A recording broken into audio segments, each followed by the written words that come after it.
Thank you, Reverend Francie. All right, before I tell today's joke, I have to know something by a show of hands between Georgia and Georgia Tech. Who's from Georgia? Who went to Georgia or has some relation to Georgia, University of Georgia? 2, 3. Okay, how many from Georgia Tech? 4 Georgia Tech, nobody? I'm a Georgia Tech fan. Yeah, I'm a Georgia Tech fan. Okay, that's all right. Since you're just fans, I'm going to go Georgia Tech, okay? So, anyway, there was a girl that just had her first semester at Georgia Tech. And she came home crying to Daddy, and she was saying, Daddy, you just told me wrong. You told me wrong. And he says, what are you talking about, sweetheart? He was so concerned about what's going on. And she said, you told me to put all my money in that big bank in downtown, and now that they're having a lot of trouble. And he said, what are you talking about? They're one of the strongest banks in Georgia. Why are they having trouble? And why do you think that they're having trouble? And she said, well, I wrote a check and they sent it back to me, insufficient funds. The bank didn't have enough to pay for it, is what she was thinking. Okay, now wait, maybe I should have done the Georgia people. Maybe people here don't get that. Oh, wow. I thought it was very good. Obviously it wasn't. You new people, the next joke is a lot better, I guarantee you. Usually people get it. Anyway, whatever. I'm still Georgia Tech. Okay. You probably, since you know me, you might have thought it was a football joke. I don't know. But it wasn't. Okay. Today's title of the lesson is Finding Peace in the Midst of Chaos. And since we just got done with the election, I don't know about you, but I voted for all the winners. And all the winners, and since I voted for all the winners, no matter whether they're whatever party they were affiliated with, I voted for all the winners. And I know since I voted for all the winners that everybody else that voted for a non-winner, they see it my way now. Right? Oh no. Oh, it doesn't work that way? I thought when you won that you were happy because everybody sees it that way. It's not that way? Oh. Okay. Well, anyway, we'll just go on forward with this then. Maybe this will help. How to find peace in the midst of chaos, because a lot of people are in chaos for whatever reason in their life, right? Could have nothing to do with politics. In fact, I was so glad to hear from somebody. I'm not going to point them out. But anyway, I'm so glad to hear from somebody this last week, I think it was, that they don't even listen to that stuff. And that just warms my heart sometimes. If it bothers you, don't listen to it, please. Whatever it is. That would have been me. It was you, but I didn't want to point you out. Thank you, Russell. The president of the board doesn't let that stuff bother him because he isn't going to listen to it. That's good. Is it possible to find peace in the midst of chaos, though? Is it? Yeah. I know a lot of people get upset, especially with that politics, don't they? And I bet you most of the time when we're talking about that, especially a week or so ago, that people wouldn't agree with that if we're talking about that subject. But there are other subjects that come in our life that, especially if we're talking about family and stuff, we're coming up with Thanksgiving. Sometimes those aren't really Thanksgiving parties, are they? I mean, their food is there, the atmosphere is there, sort of, but then we get in the room with that uncle, that brother, that whoever it is that they don't see life right, do they? Anyway, so how many people can find peace in the midst of chaos? Even if they, for whatever reason, are in chaos? Good. Because I want you to answer this question. They were in my class. I was in your class? No, they were in my class. Oh, they were in my, oh, okay. Transforming peacemakers. There you go. So how do you find peace in the midst of chaos? Prayer. Prayer. Sin and blood. Meditation. Sin and blood. Meditation. What? Deep what? Deep breath. Deep breath. Good. Sherry says just don't go. Just don't go. That's a way. Change my thinking, change my life. Change your thinking, change your life. That's right. All those things are possible, aren't they? But I want to teach you the unity way. Okay? And everybody knows this in here, but I'm going to go into it more. And I've gone into it before, but maybe not to this depth. Because this is one of the most important, if not the most important teaching that we have other than healing. And it's about take back your power. That's cool. Unity has practice meaning, and it's called denial. I don't know how the slideshow goes. I was just talking the way it's supposed to go. It's called denial. How many people remember that from Unity? Yes. Let me tell you what denial is. It's not avoidance, okay? It's not saying that something doesn't exist. Because I think that all of us will recognize and agree to, that when we're talking spiritual things, not always do they look the same as we're seeing with our physical eyes, that we're thinking of as far as spiritual. Is that correct? They don't always look the same, but denial is very important. And why I think it's so important nowadays, especially in our unity movement, is that a lot of times we forget about it. We just go there because it's kind of a two-sided deal sometimes. It can go denial and affirmation. And a lot of people have focused for a lot of years on affirmation, haven't they? Mm-hmm. And it's a good thing, nothing wrong with affirmation, but affirmation on top of not liking something isn't going to cure you from not liking that. The people that voted other than the way I voted didn't change their minds just because I won. Right? They didn't change their minds. And it's not about changing someone else's mind. Whose minds needs to change? Mine. Not to change the way I voted or whatever it is, to change it to what they are thinking, but to understand that there are other thoughts about the situation in the world, right? And if we think about that without getting into our own side and getting our defenses up, we can say, that's a good thing. I hope. If we don't have difference of opinion on things, then where are we going to be? We're just going to be stagnant, aren't we? It's going to be kind of like marrying your sister. Ew. I know. Ew. Ew.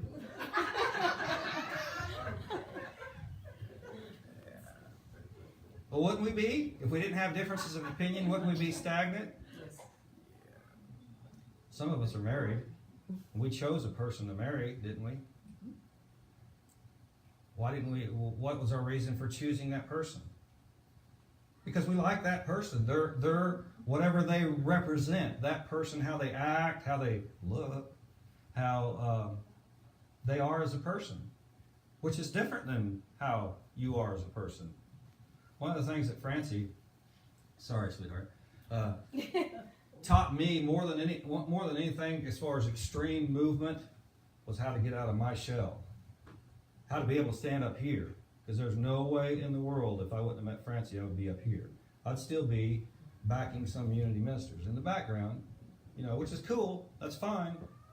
But I would have never done that. So it's quite a shift when you get with someone that has a difference of opinion than you and honestly listen to them and try to understand where they're coming from, isn't it? Denial's kind of like that. And people don't look at denial that way, because denial, what it really is as far as a definition, is denying power, your power, to something that is negative or you perceive as negative in your life. That's what denial is. You're denying your power anymore to that. So my political party, whoever that is, whoever is in disagreement, I'm not going to give my power, my thought power, my understanding to that power of hate, dislike, or anything that is negative to that. I'm not going to give my power to that. And I use an example sometimes as we were this has been quite a few years back, but we had a walk, a march in Kansas City one time in Unity Temple on the Plaza, which is one of Unity Temple's large churches. It has 1,600. Francie and I both served there for a little bit. We went down there because we were at the time we were at Unity Chapel at the Village, and so at the time we got a group from there and went down to the Plaza because that's where everybody, it's a big area, a lot of shops and everything, a lot of people, and so we went down there to march. And when we got there, we were kind of surprised because a lot of people were saying it was a war. I can't remember which one it was right now, but anyway, a lot of people were making signs that they were against the war. And I said, Francie, I can't do this here. And so we talked to the person that was in charge down there, and I said, look, I'm surprised that these signs are written this way. And I wanted to come down here and our group come down here and march with you, but I'm not going to have my group march with you unless we change the signs to what we're for. Being for peace is a different stance than being against war. Can you see that? My grandmother, God rest her soul, she was a unity through and through. She helped start the Unity Church in Wichita, Kansas, which is a pretty good sized church now. But she was loving as could be. I mean, she never met, she was, Will Rogers, was it? Never met a person that she didn't like. Wasn't Will? Yeah. That may be too old for some people, I don't know. Will Rogers, so anyway, he said he never met a person that didn't like. But Grandma was someone that just was that way. She loved everybody. But she had this thought that whenever anybody would have friction in the family, I wish just everybody would quit fighting or quit arguing. And it's probably at Thanksgiving. I don't remember when it was because we got together sometimes a year. But I reminded her, I said, Grandma, just because on the outside you're not doing something doesn't change the inside what you're thinking. That doesn't mean that we have to argue about it, but we do have to discuss it. If you love somebody, I know, especially if you have a spouse, if you love somebody, aren't you going to tell them if something is bothering you, usually? Usually we do. I hope we do. I hope we have a good of a relationship with somebody that we can say that. Something is bothering me. And in those relationships, if it's a spouse or something, a close friend, then they don't have a problem hearing that, do they? They're there for what? For the growth of both of you and to help you. Right? But we don't look at that with a lot of relationships, do we? Especially the further away we get from somebody as far as whether we know them or not, changes that idea and that look for us, doesn't it? It changes from, oh, they were a different political party. Oh, they're over there, they're French. How come they named them French fries when they're totally American? You remember that big to-do not too long ago, a few years back? French fries, we had to deal with France, and we said, well, let's not call them French fries. They're going to call them what? American fries or something? Freedom fries. Freedom fries, that's right. They're going to call them freedom fries. Isn't that funny? We can look at the eyes and say, oh, you French woman, you. It's so fun. I'm glad that we can laugh about it, look back, because that's most of the time we can look back at stuff, unless we still got something in us, don't we? Unless we haven't denied our power to that anymore. We're still giving power to that. If you come up with something, if you think about one of those Thanksgivings, back in 1978, my uncle, he was such a jerk, he did this at Thanksgiving. If I feel that way still, then I'm still giving my power to that, aren't I? Boy, what a waste of power. What a waste of power. When 9 times out of 10, I'd say 9.9 times out of 10, that person isn't given any power to that thing. I did give I'm talking about my uncle. I'm going to release some things here to you. And I don't think I've told this story before. I had we lived in Kingman, Kansas, which is about 50 miles from Wichita. And we had to go back into Wichita. I was living in Wichita because I think I'd started Wichita State right then. And I come out to see the family, and then Garrett, my uncle, wanted to ride back into Wichita with me. I said, okay, no problem. But he was a big doobie smoker. And I said at the time, I said, Gary, I said, I'll give you a ride, no problem. Don't be smoking stuff in my car, okay? Don't be doing that. I didn't want that, yes. What's a doobie smoker? Marijuana. Oh, okay. Like, you're right. Yeah. That's all it was, all right? It's just marijuana. But anyway, so he when we got to that Hutchinson turnoff, man, he started lighting one up. I said, Gary, don't light that up. I said, I'll give you a ride, but don't light that up. Still lit that sucker up. He was my uncle. He was older. I turned around at that Hutchinson exit, took him back to Kingman. Dropped him off. Well, Hutchinson's probably about, what, third, maybe a fourth of the way to Wichita, yeah, from Kingman. Anyway, but, you know, when I think about that, I still have probably a little bit of something. And even that little bit is not worth holding on to, is it? I mean, he's been gone for a long time, and I loved a lot of things about him. Like most things in our life, as far as our relationships especially, we love more than we disagree on things. Yet, for some reason, there's a lot of reasons, but for some reason we kind of focus on the things we disagree on, isn't it? And part of it is because, by golly, we're right. We want to tell them and let them see the right way, right? Yeah, but you felt disrespected, though. Yeah, yeah, that's true. That's true. You But felt see, disrespected. And I did that's, feel disrespected, yeah, yet, and, you know, I can't hold it. I did what I needed to do. And it should have been over then. I mean, I guarantee you, he didn't think about it again. just smoked another He was one. laughing. You bet. You got out of the car and lit that up. That's right. Yeah, he's like, I'm lit. This is one of the things that, you know, I try to bring you words from the revealing word that we don't see very often, and this is one of them. And it goes along with denial, what we're talking about today. It's abdicate, to let go, to relinquish, to renounce. And the last one is really important, to renounce. To not only let it go, because whenever something comes up in our life that reminds us of something that happened a long time ago, and we have that yucky feeling, or we feel, you know, we still have some power against it, we thought, well, what happened? How did that go years ago? And no, you didn't. All right? No, you didn't. To just let it go, to renounce it, say, I give no more power to this. I'm not going to waste my power on this anymore, because it is a waste of power. And really, you know, in the idea or the thought of my uncle, you know, that's kind of what's the word I'm looking for?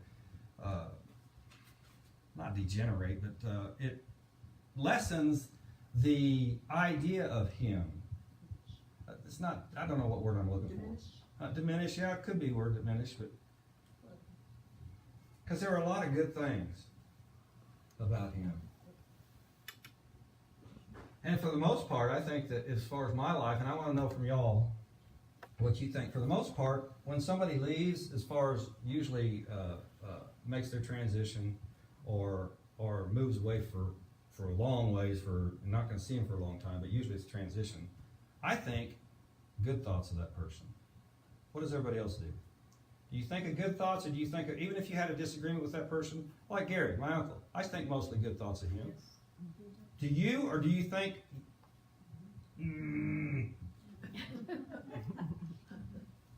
depends on probably how close you were to him, doesn't it? Yes. There was this funeral service this one time for, I did not do it, did not officiate, but the person who I was very blessed to get instruction from of how to officiate a funeral. He was actually a Methodist minister. He officiated at this funeral where this guy had passed, and he was really a piece of work during his life. He didn't like nobody, and pretty much nobody liked him. So essentially all that showed up at the funeral was the family. And he did a wonderful job of not saying the things that could have been said, and brought the family together as much as possible. Of course, it always boils down to what? Boils down to each individual choosing to do whatever they want to do, right? But to be able to bring a person like that, in fact, I don't think, and I never met that person, but I don't think I've ever met a person the way this person is described, as far as being rude to everybody and just really not being a nice person. But for him, the minister, to be able to bring that together at a time like that, when everybody, the only people were there were people that, you know, had experienced him through his life and were family, kind of felt like they had to go to the funeral. To do that is a gift. It's a gift to be able to relinquish, to let go of all those thoughts that you may have, whether it's helped along by somebody else that you learned it from or whatever. It's a gift. I did officiate a funeral for someone that was a long-standing member at Unity of Wichita, and I had only known her, a lot of good things about her.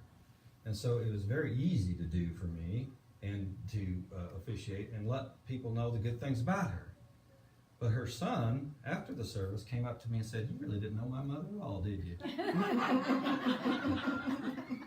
And I said, "What do you mean?" And he said, "She didn't treat me nice like that at all."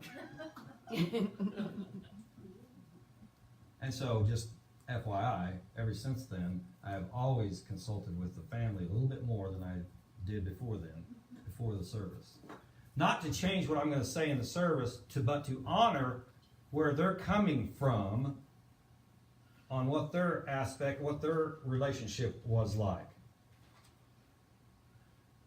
Because that's one of the things we do when we deny ourselves, giving power to something that we have a negative feeling about. We're honoring the other person. Because it always boils down to relationships. My mom was a unity minister, and she told me that a long time ago, and I said, Mom, you're crazy. But it does. It always boils down to relationships. And at the time, you can understand why I said that probably, is because I was one of those that would just stay to myself, and I was successful. I didn't want to rock the cart. Okay, let's finish this. The ability to abdicate is twofold in action. It eliminates the error and expands the good. This is where the affirmation comes in. Because when we do a denial, what are we doing? We're quitting giving power to something that's negative and stopping it really in its track in our life. And so when we do that, we make a little bit of room for something else. Now, I am not, and I think probably most unity ministers would probably disagree with me on this, I'm not one that says an affirmation has to come after a denial, although I have said that many times. But I think that you can allow that space to be empty for a little bit to just enjoy being without that dislike for that person or something, or whatever you're talking about. Think of what this last election would have looked like if we would have done that. When the ego consciously lets go and willingly gives up its personal ideas and loves, and it has fulfilled the law of denial and is restored to the Father's house. I'm sorry, I messed it up. When the ego consciously lets go and willingly gives up its personal ideas and loves, it has fulfilled the law of denial and it is restored to the Father's house. Father's house being what? Heaven. Okay? So, as you know, here in Unity, we think that heaven can be here on earth. So, I want to point out this, though, real quick, is personal ideas. And we know the difference between a personality and an individuality. Our individuality is here, is understanding that our spiritual self is in charge, but we don't always let it be in charge. And our personal ideas have to do with what? Our ego. And we used to teach in Unity how the more we can get rid of the ego, the better. Yet we don't anymore because we learned over time that the ego can be a good thing. And it is a good thing. Because it can protect you, can it? But protecting you is one thing. Can you protect yourself without I don't want to use the word hate, but without disliking or whatever the person or whatever you're protecting yourself from? You can, but you have to know how, right? I'm sure a lot of you can come up with some examples during this last election or wherever. To quit taking it personal. On that, though, I do want to say, during my time in business, the worst thing that I ever had to do is let somebody go. Release them from their job. And the reason that was the worst thing for me to do is because I knew that was their livelihood. That was something that they counted on to survive. And I didn't want to do it. Although it would totally shock me if anybody I let go didn't know what's coming. Because it wasn't like, we never discussed it, or, okay, today I'm going to go in and fire 3 people. Right? It wasn't like that. So, when you're coming from a place of the other person's shoes, I hope, or at least as best you can, then I hope that it makes it easier for everybody. Now, I'm not saying that I'm wanting to leave, because it is, why I brought that up is some people, which I never did this, would say something if they had a cutback or something and had to let people go. Well, it's nothing personal. Baloney. You get losing your job's about as personal as it gets, right? But when it's personal on that, it's we're talking about something that maybe did not have things to do with your ego. I mean, it wasn't you that really caused it. Unity had, when I was working for Unity, we had our only layoff in the existence over 100 years. And it was necessary at the time because we were, well, the phrase is bleeding money. And we just really didn't have a choice. We had to do that. And so I had already slimmed my departments down, so I didn't lose anybody in my 4 departments, which was the only departments that didn't do that. But I'd already slimmed them down because I knew that we were really tight on money, and I knew that we needed to watch our P's and Q's. But everybody that stayed had to take a pay cut. And depending on where you're at in whether you're an associate or the CEO, it was a scale that the pay cut that you had to take. But Unity, in its genuine want for the people that it had employed, a year later, after things had turned around, the people that were still there, they returned all that year's lapse to, which is unheard of. You know what I'm saying? And then they returned them back to their the pay that they had before. But that shows, to me, an idea that even though they had to go through a tough time there, they still had the best for everybody in thought. It couldn't happen on the outside at that time, but when it turns around, they did come around about. So there's ways to do that. It's just hard to think of them most of the time. We let go of thoughts and actions that do not represent the truth of our being.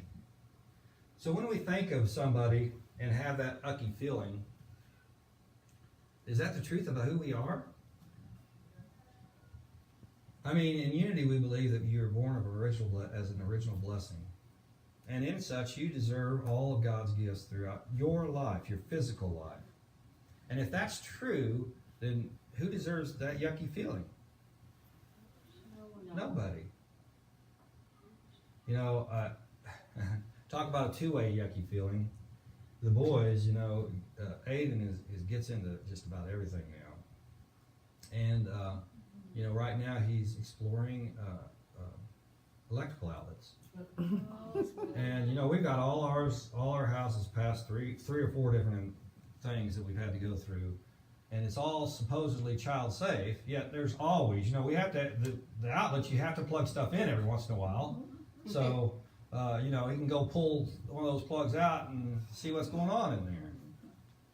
And, you know, I get on to him probably 3 times about that because I really, really don't want him doing that. Yet talk about, it makes him feel yucky and me feel like CRAP really afterwards. You know what I mean? It just makes you feel terrible. I have to get on to him, but I don't want to. But, you know, I really feel, in fact, it's open to everybody. Please give me other ideas after this service that I can do to stop him from doing that, and I won't feel yucky afterwards, because I feel yucky after that. And I know he does, because he told me this morning, it happened this morning, he says, he comes up to me, Grandma, I don't like that. And I said, hey, I don't like it either. Please don't do that. Yeah, he's crying. Anyway, that yucky feeling, we have to figure out what we're doing in our personality that prevents us from being our individuality. In other words, what we're doing in this physical life that prevents us from living the spiritual heaven that we can. I love, and this isn't political, even though it sounds like it is. No. One of the things, I'm going to go there. No. I've already started. No. One of the things I loved about, because I think that probably back to Kennedy, and it has nothing to do with politics, even though, I'm just saying this because you know these people.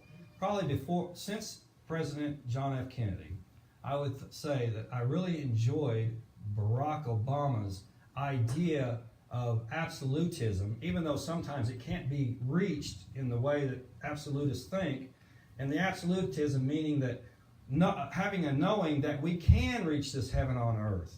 We can. But there's a a learning curve. I don't know if you call it a learning curve, but there's a place there where you have to learn how to do that. Do you follow me?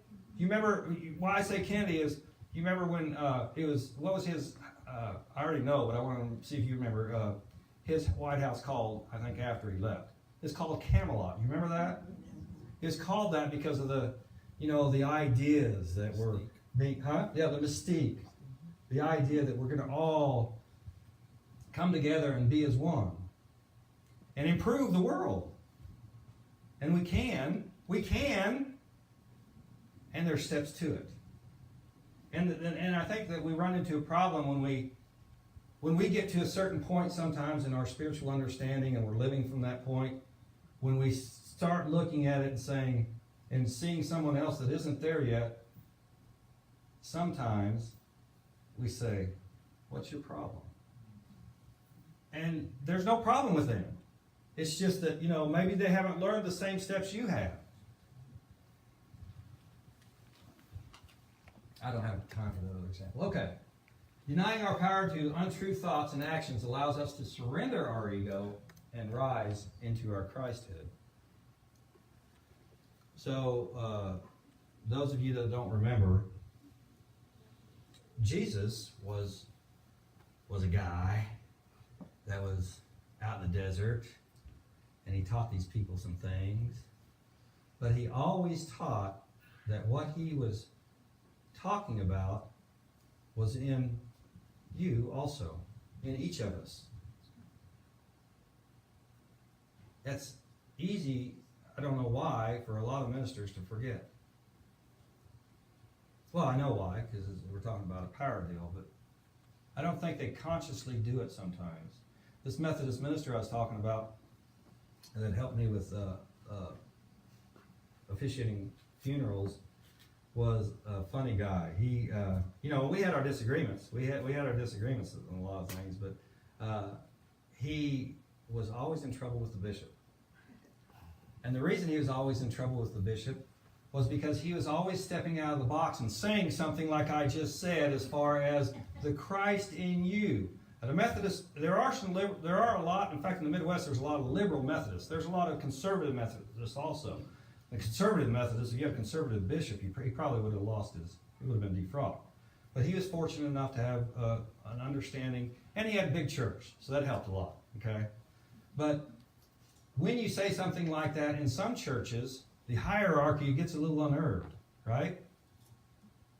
They get unnerved because that's not really how we're going to keep people in the seats, right? Because you can, although I wouldn't advise it, you can learn all this on your own. You can go out and take all the Unity Classic books and read them and learn it all on your own, and you can. Yet, when you get to the practicing end of it, it's where we need to gather and say, hey, I hope everybody in here, if they're not right now, can get to the point where you can ask anybody in here for, hey, I'm having this going on in my life. Either will you pray with me or whatever? Or have you experienced that? Because y'all are going to answer my questions about Aiden, right? After the service. So I'm not going to have to feel yucky when I get on to about the electrical outlets, right? So I've asked you, ask each other. It is through this thought release that we can make room for the truth of goodness, love, and peace to be a part of our daily life, moment by moment. The peace I'm talking about is the peace that my grandmother wanted. And that's peace within each of us. That's not having that yucky feeling when you think about somebody or get around somebody. What happens when we go to Thanksgiving dinner and there's somebody like that there? We usually try to just avoid them, don't we? We say, hey, Uncle Gary, I'll see you. Nice to see you. Right? Isn't that pretty much what we do? And hopefully it's a big enough family, big enough house, big enough gathering area that we can stay away from them. But not always is it. And really, it's nothing that we should avoid. And it always is it takes two to tango. So you don't go confront somebody if they're not willing to talk, do you? Well, I really want to talk to you about this. It's been bugging me. Then it comes to the personal practice of releasing, okay? Releasing, fully releasing. We've got a new book that Francie and I are excited about, booklet. that we're going to order some, but we want to get with some people that Unity Village, which is different than Unity Worldwide Headquarters, but Unity Village has started this outreach program that they used to have many years ago. And they made this booklet. This is really neat. Now, I've always wanted this booklet out. I never have, I don't know why I didn't just do it, but I'm glad that they did finally. And it's about healing, healing from something that you have had systematic in you for a while. In other words, it's kind of like a 12-step program. But I see this booklet helping a lot of people. And I know that there's some 12-steppers maybe in here and some others, and they have, because I've talked to them about this, and they have told me the reason why there's not a 13th step. But I always have, and they say there is, but it's unwritten and all this. But I'm talking about just the written ones. I always have thought in the 12-step program there should be a 13th step saying, I'm free, I'm unlimited. And do you understand what I'm saying? Because the reason I'm saying that is because I want people to quit I want them to be cured. I want them to be quit associating. I'm not coming up to the statement saying, I am not an alcoholic anymore. Not only believing that, but not taking a drink again, if that's a problem for them, right? And I know and I'm not, the 12-step has done so much good in the world. I'm not disparaging that at all. I just want a continual growth. So this is another thing that Fillmore had that you don't see very often, spiritual activity. And it says thoughts in relation to spiritual principle. Mind movement in accordance with the activity of divine mind. Divine mind being God, of course. And so this is what, if we're thinking in the right way, this is what we're going to have. Thoughts in relation to spiritual principle. So if it's not spiritual, if we're having something happen in our life and we don't see it in principle, then what do? I mean, a lot of people, I'm going to go back to this last election that really isn't over yet. There's other things going on in it. If we see people bickering, and we're bickering too about it, we're bickering, I hope, and that's the wrong word if I'm doing it that way, but usually when we're bickering, we're not really seeing the other person's side, are we? We're usually trying to get them to see our side, right? And so, if we are having that relationship with somebody, what we're doing is we're giving power to it. We're giving power to it, folks. We don't have to. Claim your power back. That's what it's all about. Denial is about claiming your power back. Your God-given power. And if you don't claim it back, it's not going to help you in life, and it sure as heck won't help humanity in life. The race consciousness depends on each of us claiming our own power. That's why when Jesus was, when the woman touched his garment, and he said, I feel the power, who's touched me? I feel power leaving me. Why did he say that? I mean, I don't know what that's a good question I ought to ask other streamlined ministers. I don't want to use conservative or whatever. You know what I'm talking about, though. That's what I'll say. The ones that believe in hell and dying on the cross and the blood and all that stuff. Those type of ministers. What do they say about that, I wonder? I mean, I know that they got an answer. I do know they have an answer. But it's kind of obvious to me. He felt power leave him because the only way Jesus had power leave him is what? Is if somebody wanted to be healed, was ready to be healed, or was ready for their unfoldment, however that looks. And the woman was ready to be healed, thought that Jesus could heal her, and did that. And so Jesus allowed some of his power to touch her power and to release her without understanding denial and affirmation, to let her heal herself. You can look at it like Jesus healed that person, like the majority of people do, but Jesus himself said, I never healed anybody. I didn't heal anybody. What I did is wake up that person, the power within them. And the power within them healed themselves.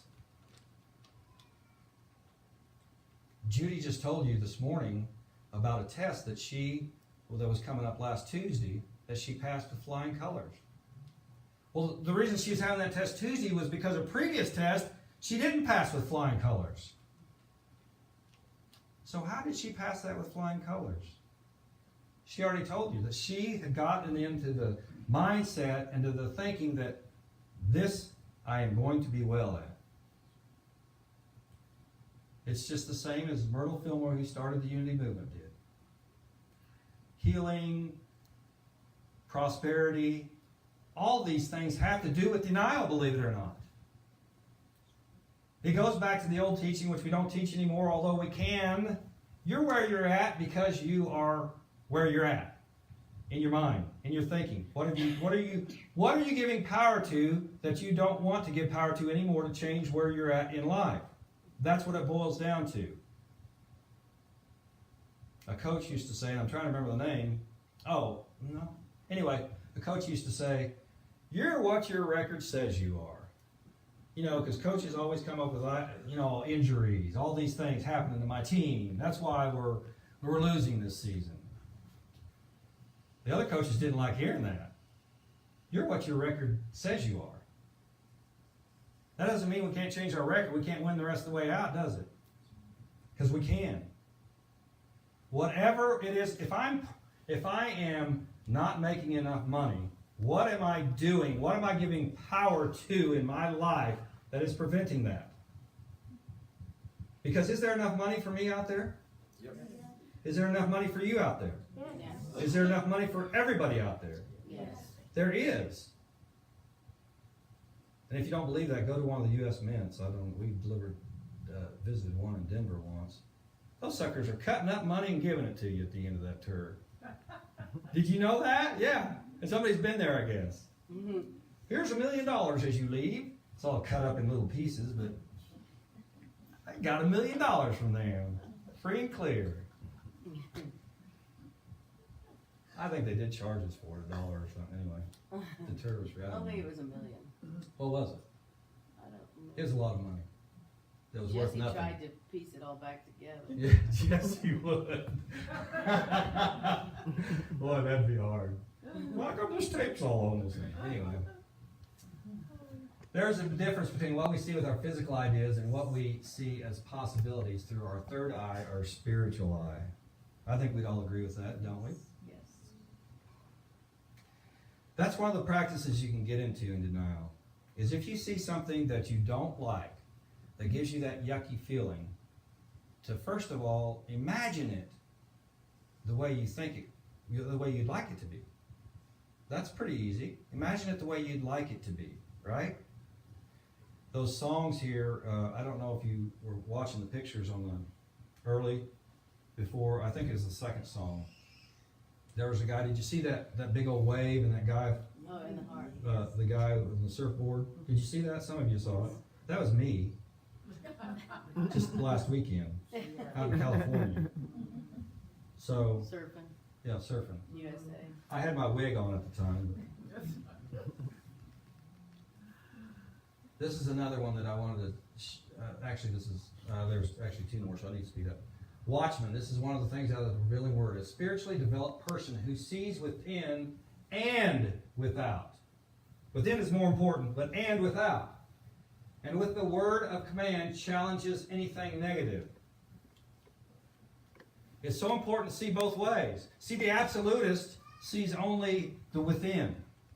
Sees everything's good. And if we look with our physical eyes, not everything in the world's good, is it? There can be good in it. There is a good in everything, but not everything that is produced is good. I need help finding out how to respond when Aiden gets into the electrical outlet. I'm asking you for your help. I need help in that. So I'm seeing the without, but I'm not seeing Aiden. I'm seeing him still the within. I'm seeing him as a perfect child of God. Yet he did this on the without, and I have to do something. Or do I? Anyway, yeah, I do. But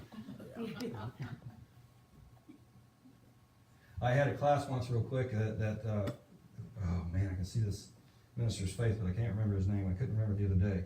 And we were talking about things, and he said, and we were talking about how, at that time, for some reason, some kids gave some amazing answers to things. It was like you knew that they were coming straight from Spirit, and they weren't worried about the outside world. They came up with some amazing answers. And you know, I was so moved by it in the class, I said, you know what, we ought to just let the kids run the world. And he said, hey, Warren, let's not get carried away. You know, see, that's true, isn't it? That's seeing both within and without. Each of us has the ability to see the world and our part in it as a conglomeration of the acts of those we see on television, which seemed to show up a lot this last election. Or we can see beyond the physical acts that people do to who each of us are and the opportunities we each have to be that watchman who is spiritually developed. So we all want to be a watchman. We all want to be someone that can see the within mostly, because we want to see not only within ourselves, but we want to see the Christ within everybody. And we want to see also that sometimes actions don't represent that Christ within you or me, right? The high watch, everybody knows what this is, persistent looking toward the fulfillment of divine ideas. Now, I talk about the high watch all the time. All of us need to be on the high watch. And that's what, and we're being blessed at this church so much, and we mentioned it last week, and we'll introduce them next week, I think, at the meal, that we have new chaplains coming up for the church. And that's what they're being trained for. They were ready, or they wouldn't volunteer, and they were ready, or they wouldn't have been accepted. Two-way street. Reverend Francie and I and the rest of the chaplain team have to look at somebody and evaluate, I guess, if you will, even though I don't like using that word really, but are they ready? We said yes, and they said yes, and they're in the process right now. And we're very happy to have them, because it's so wonderful when you have somebody ready to say, I'm ready to stay, I'm going to have the high watch, and to be there. God is involved in each of our lives by giving us guidance and the fortitude to pursue that guidance. And I can hear my people are getting anxious, so I need to really hurry up. Being at peace within allows us to easily keep the high watch, though. And so if we get all caught up in this outer stuff, we're definitely not going to be at peace within, are we? And we need to be at peace within not only so that outer stuff doesn't bother us, but also that we will stay where we are as far as health, wealth, and happiness. It's the quickest way to get sick physically, is to not be at peace within yourself. That's the quickest way to get sick yourself. Grumble around and boy, that person's going to catch the flu, aren't they? Regrettably. But no one outside can stop that. We can help them like Jesus did, realize the power that they have within them, but we can't do it for someone. And that's the losing part of unity compared to the other churches. If I was at the other churches, I would have said, come to me, you have to come to me, and I'll help you. Right? I'll help you, but I can't do it for you. So we're going to have a song now, and Jerry, you can sing along with it. You don't have to get up. I know that you. I'm so glad to see some people here. Gregory and Jerry, and you all know who they are, and say hi to them on the way, because they don't get their jobs prevent them from getting here all the time. So, but see, they're examples of like that. What I'm talking about, seeing the within and the without. They know the importance of being here. They want to be here, and they have to do something else too, right? Do you notice the candle's in a different place this week? Yes. No, people noticed. You know why it's in a different place? So you don't Oh, burn some yourself? people do, because they think I'm going to burn myself. I don't see it. It never did get hot here, but anyway, all right. Well, we're going to hear this song, and we're going to enjoy it. Anyway, I was going to say, Jerry, if you want to sing along, everybody can sing along. Everybody knows this song. So, are we doing it on there? Yes. It's next.